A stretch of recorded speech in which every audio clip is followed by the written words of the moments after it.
ഒരാളും അറിയരുത് നിന്റെ കയ്യിലെ ലോക്കറിന്റെ താക്കോലുണ്ടെന്ന്. അതിന് താക്കോൽ എന്റെ കയ്യിലില്ലല്ല. എടാ, മരുന്ന് ഡപ്പിക്കുള്ളിൽ നീ അത് എടുക്കുമല്ലോ. എടുക്കണേ? പിന്നെ നിന്നോട് ഇത്ര നേരം പറഞ്ഞോണ്ടിരുന്നെന്താടാ? ആരും അറിയരുത് അത് നിന്റെ കയ്യിലുണ്ടെന്ന്. ഒളിപ്പിച്ച് കഴിഞ്ഞ പിന്നെ എന്റെ കാണൂലല്ലോ. എങ്കിലും അത് നിന്റെ കയ്യിലാണല്ലോ ഉണ്ടാവുക. എന്റെ കയ്യിലില്ലല്ലോ, ഞാൻ ഒളിപ്പിച്ചു കഴിഞ്ഞില്ലേ. എടാ, നിന്റെ കയ്യിൽ വന്നതിന് ശേഷമുള്ള അത് ഒളിപ്പിച്ചു വെക്കുക. ഒളിപ്പിച്ചു കഴിഞ്ഞ പിന്നെ എന്റെ കാണൂലല്ലോ. എടാ, നിന്റെ കയ്യിലുള്ളത് കൊണ്ടല്ലേ നീ അത് ഒളിപ്പിക്കുന്നത്. ഒളിപ്പിച്ചു വെക്കുന്നുണ്ടല്ലേ കയ്യിലില്ലാന്ന് പറഞ്ഞത്. അപ്പൊ അതെടുത്ത് എവിടെയെങ്കിലും ഒളിച്ചു വെക്കണ്ടേ? അത് അവിടെ നിന്ന് എടുക്കുമ്പോ നിന്റെ കയ്യിലുണ്ടാവും.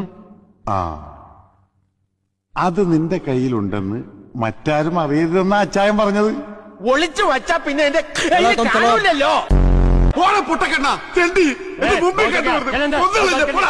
ഇതാ പറഞ്ഞത് അച്ചായൻ മണ്ടനാണെന്ന്.